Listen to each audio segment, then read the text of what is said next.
Welcome back to the Inside the Rink podcast. In episode 44, we will cover the Calder Cup finals. Trevor Zegras was traded to the Philadelphia Flyers. TJ Brody was bought out. The Dallas Stars have made quite a few transactions. Jonathan Toews returns to the NHL. The NHL Draft will start on Friday. And the Florida Panthers have defended their Stanley Cup, having won consecutive Stanley Cup championships. But first, we welcome my co-host, Chris LaValle. Chris, how are you doing today? I am fantastic. Had a great weekend. Got to take the kid to the pool and let him go swimming all day. It's been almost 100 degrees the last, Saturday, Sunday, Monday, and tomorrow's going to be almost 110 from what it sounds like with the humidity. Oh, so it's very warm where you are. Mm-hmm. Yeah, I'm very thankful that it's not that hot where I am right now. It's hot, but it's also raining a lot. So forest fires in Manitoba, not a lot of coverage on it right now, but it seems like the coverage is dying down. But it's still an extreme thing up here. So there is pros and cons to having the rain right now. So I love the heat, so bring it all on. Okay, so that does. Maybe it's the extreme cold temperatures that I live in and the climate, but once it's super hot, I was in Vegas last summer, the desert heat, and that didn't agree with me very much. And maybe I'm just used to super cold weather compared to super warm weather. Could be. Yeah, that could totally be a thing. There's been a lot that's happened in the last week or so since we've recorded.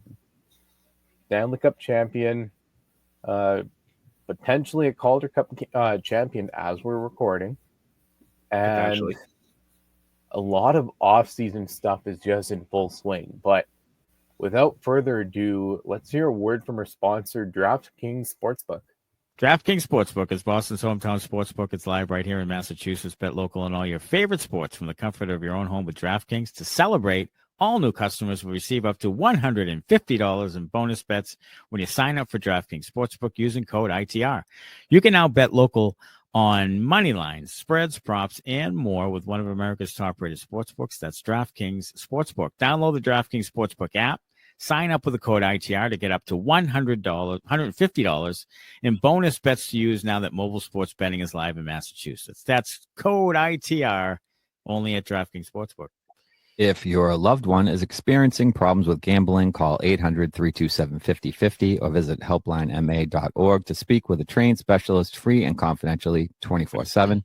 Must be 21 plus, physically present in Mass. Eligibility restrictions apply, subject to regulatory licensing requirements. Eligibility and deposit restrictions apply.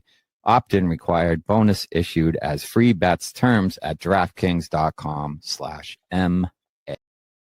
That is code ITR at DraftKings Sportsbook. Chris, the Calder Cup finals, end of the second period as we're currently recording this. 3-2 for Abbotsford. Oh, so close they are to their first Calder Cup championship. Charlotte, they could bring it back for Game 7 at home on Wednesday. I'm not 100% confident they can do it because having seen some of the highlights posted, Abbotsford has locked down the game like they are ready to win. That's kind of how it's gone. Which we talked about this a couple weeks ago that, could that game one be a question for Charlotte? That goal that happened that they called back, could it be the fact that Abbotsford's going to win it in 6 and all of a sudden Charlotte could have a game 7? That's ultimately you're looking at a definitive third period for both teams. If Charlotte, if they want to look at the longevity of whatever they can do with this current team, now is the time to do it. Look at what Connor McDavid said to the Edmonton Oilers. Dig deep. Charlotte has to dig deep in these 20 minutes without a doubt, Abbotsford, they have 20 minutes until they have that Calder Cup. And maybe they celebrate. On the other hand, on the flip side of things, maybe Charlotte can force it. You were going to say something there? Well, I mean, yeah, I mean, I'm looking at the box score or the summary right now. I didn't realize that Charlotte went up 2-0 quick in this game. Yep. And then Abbotsford scored 3 goals right after unanswered. So, did Charlotte get a little ahead of themselves and think maybe we have a game 7 after going up 2-0? And then Abbotsford put all the pressure on them now that they got to come out with their best 20 minutes of hockey. And that's ultimately what it's looking like. Is these last 20? Well, obviously these last 20 minutes are definitive, but is a team going to crawl from a 1-goal deficit, or is a team with the advantage going to win on home ice? That's the story of the third period. Now, if you look at the Panthers and how they played, we'll get into that later. They ultimately just came together as a team. They knew they had it within reach, and they won it on home ice. We'll get into that later, but maybe Charlotte looks and they get up and down that locker room. They say, if we bring it to game 7, we can win it at home. Well, on the other side of things, we talked about this going into the series, and I think my biggest thing was, how does this play out with the way Charlotte has been through the whole playoff run, and Kaapo Kähkönen has been lights out, and now through this series, entering tonight, Abbotsford is averaging 3.6 goals per game. I believe he came into the series under 2 goals against average, might have been even almost 1.5, but as of right now, in this game alone, he has only stopped 10 of the 13 shots he's faced. So he got to this point and almost crumbled. And it's a lot to consider when you look at everything, but just sit down, watch the game, and see what happens, because that's my best advice for people teetering between both. But it's been pretty dramatic up until this point, to put it easily. Things that have been a little less dramatic, but almost out of left field. Trevor Zegras was traded to the Philadelphia Flyers today, as seemingly a couple hours after Elliot Friedman put a written article up about, is Zegras a player to watch this week? And lo and behold, it comes out a little bit later that Trevor Zegras would be traded to the Philadelphia Flyers. He was traded for the 45th overall pick in this year's draft, a 4th-round pick in the 2026 draft, and I just had the player in my Ryan Poehling. Yeah, Pelling. Not sure how to pronounce it, but not the package many thought it would be, but it's still a 2nd, 4th, and a player. I'm wondering, for the sake of Anaheim, do they plan on flipping that 45th overall pick for another player that's of equal similarity to Zegras? Is that what they're looking to do? Not 100% sure on that, but I wouldn't see why Anaheim is trying to better themselves now rather than take a step back, considering the talent that they have acquired in Kreider, Trouba, and many other players over the last few seasons.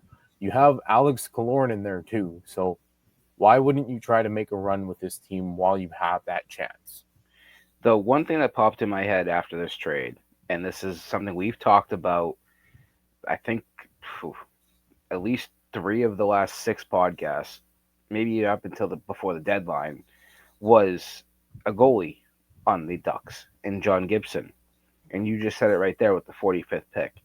Is this something where they take Gibson, the 45th pick, as a package, move it somewhere to get a scorer that Joel Quenneville, their new head coach, likes? And maybe Zegras didn't fit the mold in his game that Quenneville saw, that he saw somebody else that's available that fits better, and that's the move they're going to make. It was wild to me that within, I think I put it in our notes going into this episode tonight, that first thing I did when I was working on it this morning was I put in Trevor Zegras trade talks.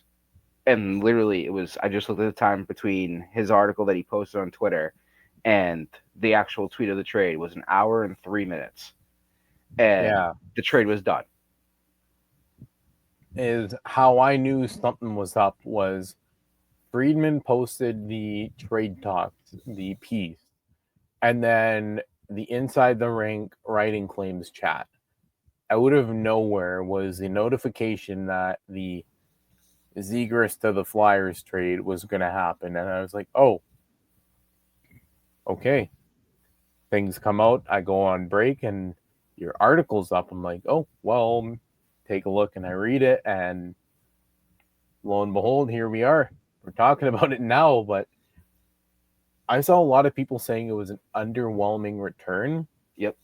And I disagree with that because I don't see how it's an underwhelming return given Zegras has almost regressed in his play style in the last couple of seasons.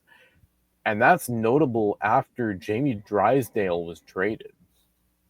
Because Drysdale and Zegras were notable, like they did a lot of things together. Zegras mentioned it on his personal social medias, thanking the Anaheim Ducks organization and looking forward to playing with now teammate and former Ducks teammate Jamie Drysdale about this stuff. It shows you that the NHL, while it is a business, it is also built on relationships, and that's with anything in life. But Zegras going to the Flyers, he's got a guy there that he's very good friends with. Maybe it was a chemistry thing that he was lacking, or who knows, maybe it was a deal of he wanted to play with his buddy again. And maybe he gets back to his scoring ways, but looking at the seasons he's had since Drysdale was traded, it's kind of hard to say given the steady decrease in production. Yeah, I mean, and we talked about the deadline that Zegras was a name to watch. So him being moved in the offseason didn't surprise me. I'm more surprised at the timing. It was, when we talked about this last week, that this trade's coming. Like, it's going to be a chaotic week with Friday being draft day. So, I mean, this is only the beginning. Like, what other big names could be moved? I also think that getting Kreider made Zegras more expendable. And I think Philly made the most sense, like you said, with the relationship he has with Drysdale. But I when I saw that tweet, I'm like, ooh, Red Wings. And you go down the list, like you start doing that thing of you see a name available all of a sudden, and you go to whatever website and you start going through all the teams of, okay, could they use him? Where does he slide in? Where does that make sense? But then you also got to think of like, what's the package going back? And to me, when I saw the trade come through, I was, I guess, intrigued by the option of the 45th pick going to Anaheim. And like we just said before going into all this, that pick like could get moved. And that could be exactly what they did. And you mentioned trades happening at the draft. Current draft picks being traded and players who were to be watched at the deadline. I wonder because Zegras is a UFA at the end of the season. I believe he's a UFA. Trevor Zegras. I think I saw that he is a UFA after this season. But anyways, with everything being as such, yes, he's a UFA at the end of the 25-26 season. With everything being in place, I wonder if he's a trade deadline piece, but a little bit more notable than this past trade deadline. I wonder if the asking price is far higher than many expected it to be. Maybe Philadelphia can dangle him, recoup a couple of assets, and who knows, maybe he signs back in Philadelphia after all. I mean, it could also be they see how the first, like you said, a deadline move, but they see how the first 2 months of the season go with him. And if he's scoring, maybe they offer him an extension and keep him there. Yeah. Which also is a very probable thing. And maybe, like, given the salary cap being on the rise that it's on right now, I don't see players taking long-term extensions just given the way that things are going to surge. Maybe, like, Elliot Friedman talked about it perfectly, is Connor McDavid might not take an 8-year deal. He might just take 1 or 2 years, 3 at most. Maybe we start to see that more with guys, and they have to bet on themselves for 3 years to get what they're looking for in 3 years' time, when the salary cap is far higher, and like, it's also the general sense of the league's going to be more competitive, because next off season, in a year's time, Chris, you and I are going to be talking about Bedard's contract if it's not signed by now. Yep. There's a lot of names. Yeah. Oh, definitely. And like McDavid's contract being up and whatnot, like there's so many things to look at. But the beauty of the off season is teams have to maneuver their way through challenges, whether they've anchored themselves or it's just a move to better themselves long term, not short term. And we're seeing that, say, TJ Brody's buyout. The Blackhawks, they're only saving like $258,000. Not a lot there. Just to quickly hit, he was a great defenseman with the Flames, goes to Toronto. I feel like he was a little overly scrutinized for his play, especially near the end of his tenure in Toronto. Kind of became the whipping boy on defense. Brody was serviceable, but if his dollar amount was lower by $1 million, he would have been a fan favorite. That's what I think about him. And he went to Chicago. Now he's bought out. I wonder where he lands now. And I'm wondering if Florida, a team that has taken defensemen that have been bought out, a team like Florida that has taken defensemen that have been bought out on these 1-year deals, brought them back. Look at Oliver Ekman-Larsson, comes in, then he gets another deal in free agency. They took on Nate Schmidt this year, former Winnipeg Jet, another Stanley Cup, and I'm wondering if they can do the same with TJ Brody or a similar route. Another team I didn't think of, and it just popped in my head now as you say Florida, is could Detroit be an option? And I mean, they need blue line help badly. And a piece like TJ Brody isn't a bad option to add to your blue line. I mean, they tried to make moves the last couple of years. They tried to add somebody to that blue line. Gostisbehere was a couple of years ago. And obviously, he was a guy I would have liked to have had. He was more of an offensive defenseman, but it is what it is. TJ Brody being available, you're going to see, I think, some teams that playoff teams obviously want the blue line help and give him a nice offer. And it's not going to be the offer of $2 to $3 million, not a very high offer, but it's going to be nearing $1 million, if not over the $1 million mark. $775K or 1.25 is probably the threshold I look at. Yeah, and take a look at other defensemen who are available via trade. You got Noah Dobson. It's been known forever that Dobson does not want to stay long-term with the Islanders. When you look at history...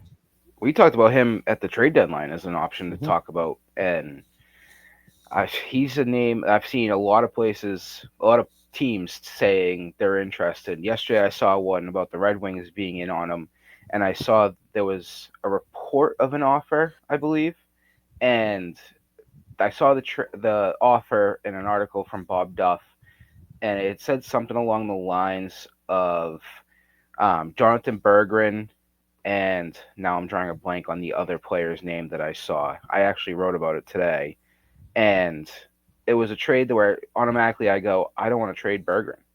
Like, yes, he didn't have as great of a season last year, but he's a young piece that I like on this team, and I'm intrigued. Like, obviously I said it, the Red Wings add blue line help every offseason, it seems like. And is Dobson the piece that they need? Could be. It could be, but realistically, how does that look long term with what they're trying to do? And that's a question a lot of teams are going to ask. Maybe there's teams that maybe they just pull the trigger on that without looking at the long-term repercussions or even short-term. Because look at Dallas, they are clearing cap like no tomorrow to fit Rantanen, Robertson, and all their big guys in. Robertson's the name I heard could be named to watch for the trades. But and the other name that's been reported for a while now. Like the other name I forgot in that 2 weeks ago was JT Compher. It was JT Compher, Jonathan Berggren, and draft picks. Yeah, and like the Dobson stuff, I remember around the trade deadline, like not this year's trade deadline, last year's, is I posted something along the lines of just gauging where Winnipeg Jets fans and viewers were at. And even other writers chimed in. It was one of my biggest posts in the last couple of years, other than the 2024 draft stuff, was, do you think a Noah Dobson acquisition for the Winnipeg Jets is realistic? And I got blown up. Like, I got lit up like a Christmas tree for thinking that it was even a possibility. Knowing for the last 2 years that Dobson was available or potentially available, and now here we are, it's a matter of when and not if he's available. Yeah, it sounds like he's going to be moved. Yeah, like where does he get moved and when does he get moved is the question to be asked, and not if he's going to get moved. And that's the whole thing. Is I wonder maybe if a team like Anaheim pulls the trigger, not Anaheim, San Jose. Maybe a team like San Jose, a good young team, brings in a guy like Noah Dobson to solidify what they have built. Maybe that's what they build themselves on, having a good defenseman, and they make them him the number one guy, and a good 1-2 punch down the middle. Say they draft Michael Misa, then you got Celebrini, Misa as your centers, and those are cornerstone guys. Like, with all due respect, and we're going to get into draft stuff right away, but that's what I feel when it comes to that. And then I was starting to hint about Dallas is you had Matt Duchene extend, leaving them with less than $500,000 in cap space. Mason Marchment gets traded to clear up more cap space, and then Maverick Bourque was extended $950,000 for a season. Makes you wonder how things work out for Dallas. Marchment obviously being a big piece of their playoff run, it makes me wonder how they look at their short-term and long-term outlook without Marchment in the lineup. Other thing you have to consider if you're the Stars is without that guy who plays that pest role in your lineup and contributes in that middle six, if you need to go out at the trade deadline, what's available for you to grab, if there's anything available? Right. And they also extended two players on a two-way, 2-year contract. Well, Cameron Hughes and Cole Lynn from the Texas Stars. Cameron Hughes is on a 2-year, 2-way contract, and Cole Lynn is on a 1-year, 2-way contract. So they're also Yeah. giving money to, pieces from Texas that could be, players in the season that come up and play on the fourth line for them, or somebody gets hurt, can fill in. So every day I feel like my phone goes off and there's an extension from the Dallas Stars somewhere. It felt like for at least 2 days there that there was Dallas Stars news all over, and once the off season's more prominent, that's all we're going to see realistically. Mm-hmm. So, realistically, we're going to see news about all teams, but kind of to the extent of how Dallas has done it is they're going to drop it when they want to drop it, and it's going to be in stretches. We saw it today. The Bruins extended Mason Lowry, and the Calgary Flames extended Justin Kirkland. Yeah, and a lot of quick hits here, but one of the bigger pieces of news that has came out in the last week or so, Jonathan Toews has officially returned to the NHL, signing a 1-year, $2 million contract with the Winnipeg Jets. It's a contract that could be $7 million total if he hits all of his bonuses. There are $550,000 for intervals of games played between 20, 30, 40, 50, and 60 games played. There is also monetary compensation should he reach the second, third, and the Stanley Cup finals, and a final compensation should he win the Stanley Cup. This is regardless of everything that people think of Jonathan Toews from when he last played to what he's done to get back to even playing. If he only comes back for 2 games, he still tried to come back, and it's a very hard thing to try to do for any athlete, regardless of if you're the best professional in your sport or you're playing beer league. It's very hard to come back after an illness or an injury, and people need, this is my opinion speaking, is people need to take this signing with a grain of salt. When there was murmurs and whatnot, I didn't like it, but I knew that if the Winnipeg Jets were to do it, it's a signing that he's the hometown kid. He's from St. Vital. Dakota Community Center has a sign underneath Dakota Community Center saying Jonathan Toews Center, that he grew up playing hockey there. When it had the thing saying he's back, it's almost like the Winnipeg kid, and a lot of people, the city of Winnipeg was ecstatic, but there was also the skeptics. And that comes out in a lot of people with a lot of signings. When the Winnipeg Jets open their season, producer Connor just said it's a lot of money for a dude with an old player after a year off. And I want to kind of fact check here. It's 2 years off and 3 seasons missed in the last 6 seasons or something like that. It's a lot of time off. So it's, even worse is what he says.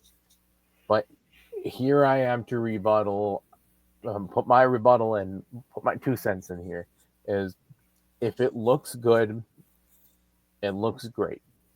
But if it's a contract that Toews comes back and he realizes he can't play anymore, and the Jets realize he can't play anymore, there's a lot of holes to fill. If he sucks after 20 games, do you scratch him is another question asked.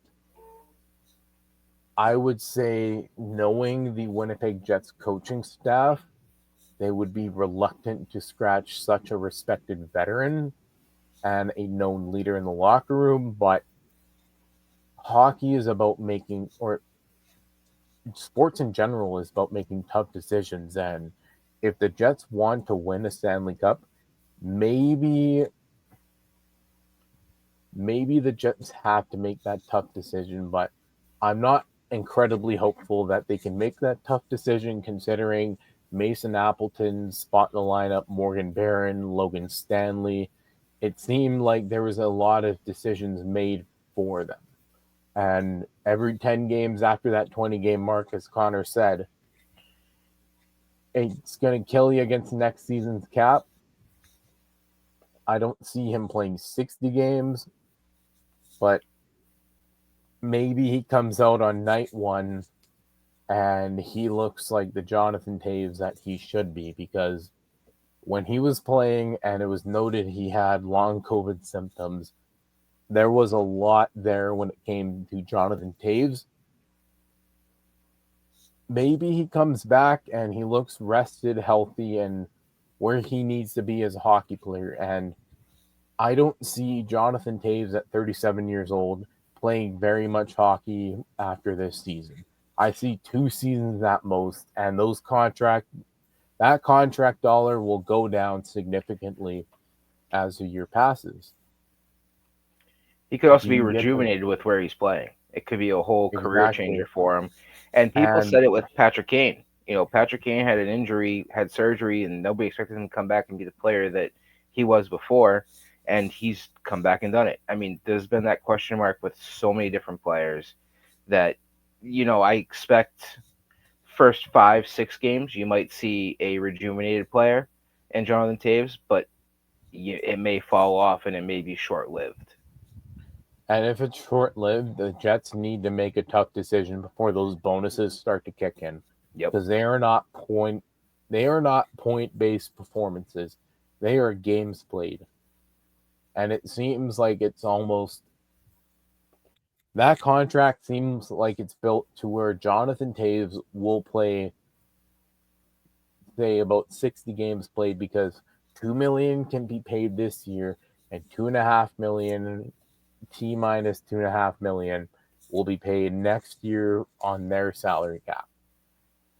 Could hurt your Is future. that something the Jets want with bonuses? It's a lot to consider, but if he returns and he looks good, it has to be sustainable. Mm-hmm. But if it's not good, the Jets need to make that tough decision and just shut him down.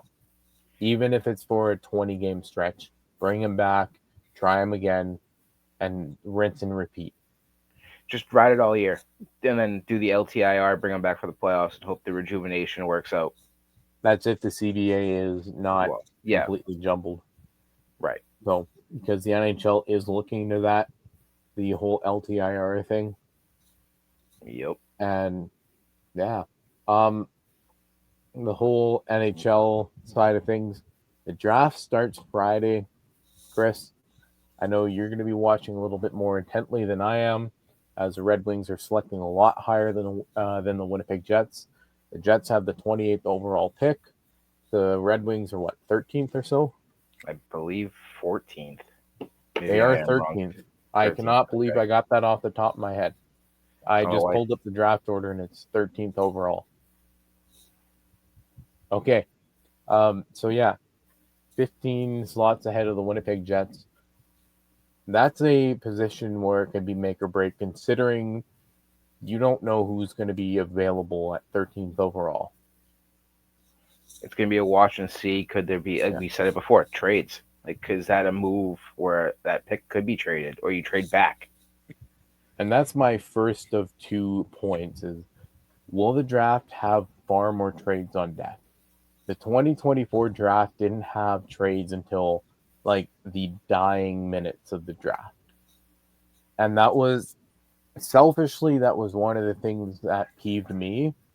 But also I saw it as one of the drafts, if a team were to make a trade, it had to be a little bit outstanding. Mm-hmm. Go into the second round on day 2. Everybody's a little hungover from partying in Vegas. I also conveniently have the draft sweater on today.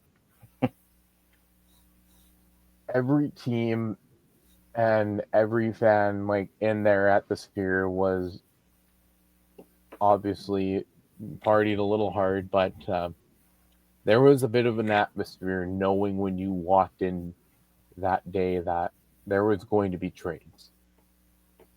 Now, I go around the concourse. I'm taking a look at all the booths, and I get the feeling in my gut like you got to go back to your seat and sit down like now.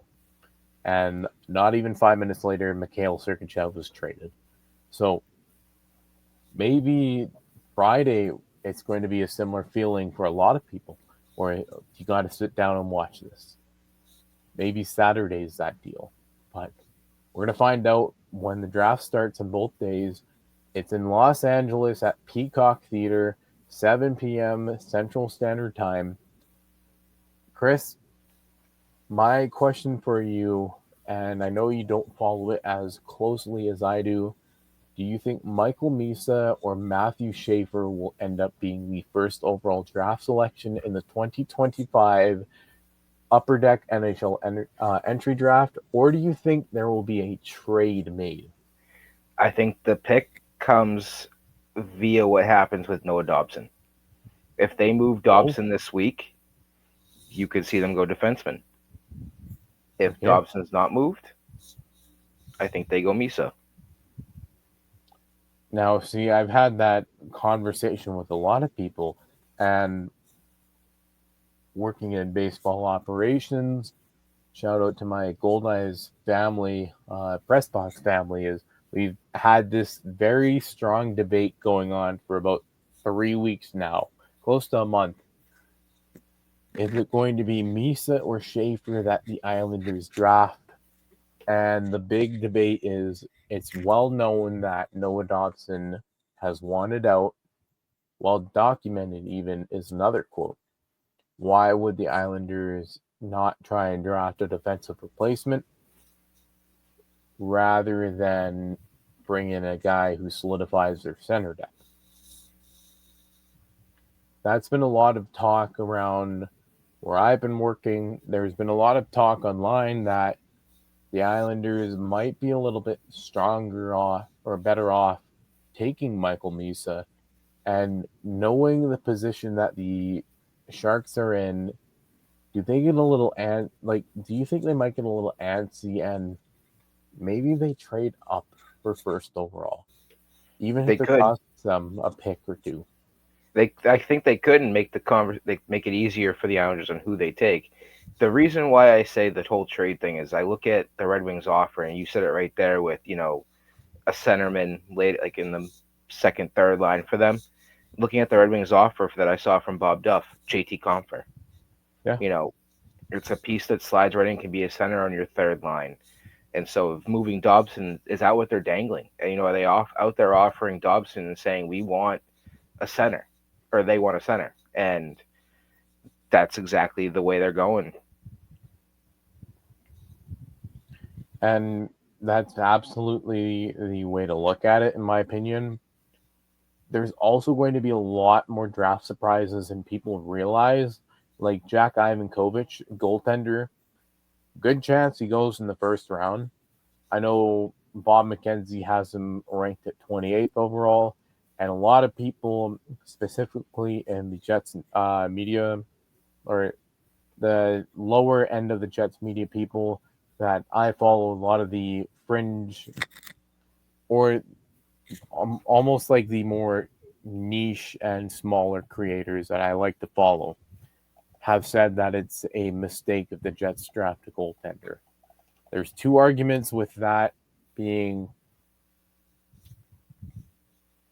The two arguments with that are, one, Hellebuck's 32. He's only got so long before the Jets need to draft and develop either a number one guy or bring in a number one goaltender again. Or do they pick a guy defensively that could be another strong defensive prospect? Because realistically, outside of Elias Salamonson, the Jets don't have a really strong defensive prospect. And that's where they shape up to their forward core. There's Colby Barlow, Nikita Chibrikov, Brad Lambert, Braden Yeager, Kevin He, Parker Ford. Like, the list goes on and on for that forward group. Is even Kieran Walton. Like I said, the list goes on and on. If that group continues to build up front to what it's projected to be, great. maybe draft a defenseman with that 28th overall pick. But another thing to point out is Bob McKenzie's his whole rankings it wasn't a mock draft. It was purely a rankings where he had people projected. And now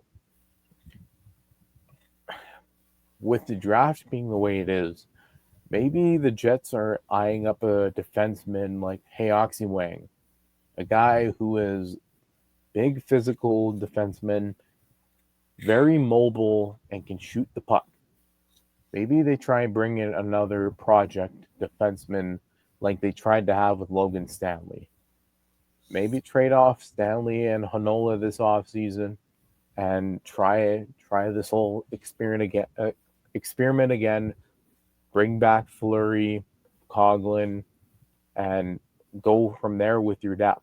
But there's a lot of available tools for the Winnipeg Jets to make.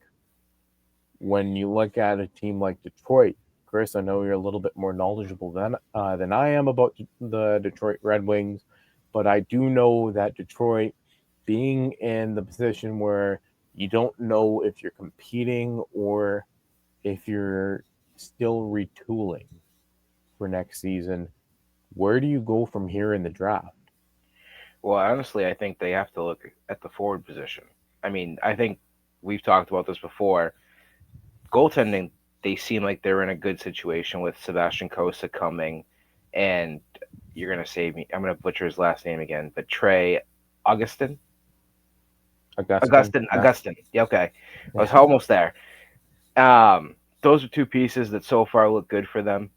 Then I think that's kind of what they're banking on. Obviously, they have Cam Talbot that's been in the goalie market this offseason, so I don't see a goalie as an option in the draft, at least in the early couple of rounds, maybe late. But I think the goal here is to attack scoring because they definitely need scoring. Marco Casper did look good this year, but definitely blue line help. That's something I just said with Noah Dobson where they've struggled. You know, Moritz Seider won the Calder Trophy. He had a great season this past year. Simone Edvinsson just came up and, well, was getting his feet wet. He came up, I believe, 2 years ago. But they need they need physical play. That's something they've lacked, where you're seeing Seider now become the guy where he's fighting in the second, third period when they need that boost. And you really don't need your top defenseman not being on the ice because he's off for 5 minutes for fighting. So they need some physical play as well. So it'll be intriguing the route they go, but I think it has to be scoring or defensive help. And, that's absolutely the route that, in the Red Wings case, they have to go.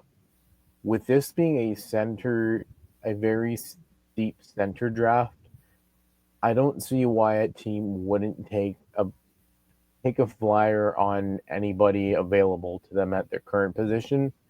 Like, say if a Roger McQueen falls to them at 13th overall, he's a proven scorer that, given the proper tools on his line, he can excel. And having watched a couple of Wheat Kings game in person and then watching stuff online when McQueen was playing, McQueen, he's not the player that you elevate with, he's not the guy that elevates talent. He's one of those complementary pieces. Say if you have a very strong number one center, say in the case you have a Dylan Larkin or Alex DeBrincat on your top line, McQueen can come in there and he'll look really good next to those two guys. But once he's the guy to carry his own line, that's when things get a little bit dicey, because watching McQueen play, he floats around a lot waiting for something to happen rather than trying to engage the play and let things develop as he's engaging them.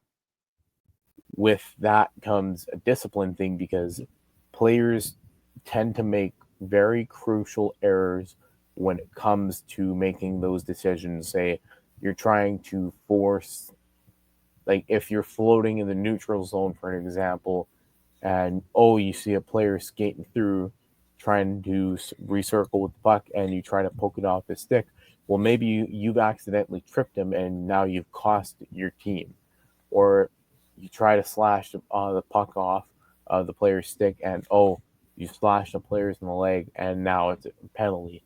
It's little things like that. It's little detail in players' games.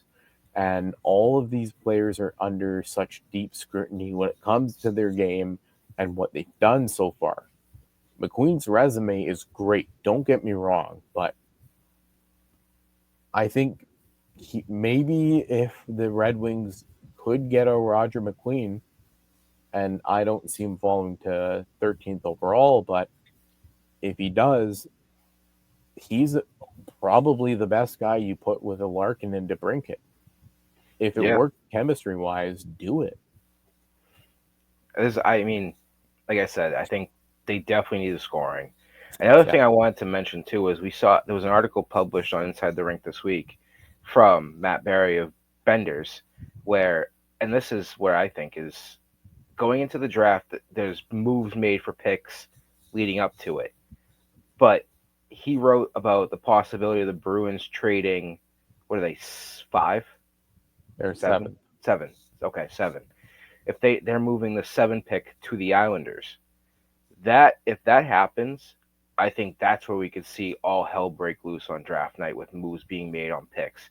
And if that happens, I think it could lead to a what's the word I'm looking for? Riffle effect, where the Red Wings move out of their pick and move down. And we saw it a couple of years ago where Steve Yzerman has no issue moving picks. He did it in 2021. I remember I was locked in on that draft because I know they wanted a goalie. And they traded back into the first round and moved some picks out of the way. But at the time, it was Jesper Wallstedt and Sebastian Costa, both available. And I wanted Wallstedt, and he moved back in, and he drafted Sebastian Costa. And obviously, both are fantastic options either way you look at it. But it's obvious to me that if something becomes available from the ripple effect of everything that goes on draft night, maybe they get somebody that addresses that need that's NHL ready now. And that's absolutely the way that things could end up shaping, or the way that things could end up looking, because realistically, I don't see teams making a move just for the sake of making a move. If other teams start to make move, it's going to be oh crap, they did the thing that other teams or maybe we were looking to do, and now it becomes a free-for-all because other teams are looking at shuffling around and maybe speeding up deals that weren't supposed to happen until after the draft. Because that, realistically, with teams having a lot of time before the draft, things can happen at any second, and we're seeing that as trades break 9 in the morning and rumors come out. So the last thing is that's on our dock today, Chris. The Florida Panthers defeat the Edmonton Oilers in 6 games to capture their consecutive Stanley Cups. Paul Maurice, 2-time Stanley Cup champion in as many years. The Florida Panthers get it done. 6 games on home ice. And what a game that was to watch. I didn't get to watch the first 2 periods. Unfortunately, I was at Goldeyes game. Goldeyes won, but Florida also won. And what a third period by the Panthers. I know a lot of people are saying is more of a contest, knowing that the Panthers were going to win, and Florida gets the job done. They shut it down and really show that they were the better team in this year's series, and they made the necessary improvements at the 2025 trade deadline with Marchand, Jones, and others. Those pieces slid right in. I mean, Marchand, what a series for him. And honestly, I mean, you can't take anything away from the Conn Smythe voting. I mean, at the end of the day, could it have been Reinhart scoring 4 goals in that game 6 to win the cup? Marchand, what he did the whole playoffs, I forget what he had for the exact number for goals. And obviously Sam Bennett took it home. And the partying videos have just been fantastic. Did you see All of this. Brad Marchand's Instagram post where he's thanking other teams? Thank you, everybody. And then somebody And posted then a picture he didn't of him. thank the Toronto Maple Leafs for any players from the Leafs. Well, then somebody posted a picture of him later on and said, "Thank you at NHL Bruins." Wow. So, and then obviously you see like Matthew Tkachuk give the cup to his dad at the Elbow Room. All of it's just fantastic to watch. I love watching the video of them drive down the street, leaving the bar, and you see Marchand in the back of the golf cart, and they're just all hanging out. It's winning in Florida, and then we've seen it so much lately. But like even LA, like those sunshine states, as much as hockey is such a cold weather sport, seeing it in those warm weather areas and how much they party and have such a good time and like really take it all in. It reminds me of Ovechkin's year. Like Ovechkin had the best summer of the year he won the cup. He was at everything, having a great time, and just happy. And like you see it, obviously all those Panthers guys win the cup. Marchand winning his second cup, like they're all celebrating as if they just won it for the first time again. And I really did like that's the beauty about everything too, is some of these guys have won it multiple times over consecutive times even. And they all celebrate like it was their very first time winning it, and it shows you what these guys put themselves through to go and win that. And it makes it even more special to see Florida losing in 5 games to Vegas in 2023, winning in 7 to Edmonton last season, and now in 6 games to Edmonton. So some very long playoff runs for the Florida Panthers in the last 3 years. I know there's a lot of talk about could Florida do it again? And you saw the videos. It sounds like everybody wants to come back. I mean, what was it? Sam Bennett said at the bar, that famous line, "I ain't fucking leaving." And then you see like Marchand. Apparently, there was a quote I saw that said to their GM Zito that, "Give me the contract." And one thing that I liked about watching that I like watching the handoff of the cup, like who gets it next. I really like that Alexander Barkov handed it off, and every single person who was their first cup got it after him, and then they handed it off to the people that were on the roster, the guys that were on the roster last year, and that was I liked seeing that. The other thing being with that is, yes, Barkov won it for the second consecutive season as a captain. He celebrated with it for just a little bit. Mm-hmm. It's not like he took it for its joyride for the first time around. He's like, I've done this before. He celebrated with the home crowd briefly, and then right to Nate Schmidt it went. Like I said, former Winnipeg Jet, and you could see the emotion on Nate Schmidt's face, finally getting to live his dream, and 2, like he was in a position where he might have not gotten a contract had Florida not signed him.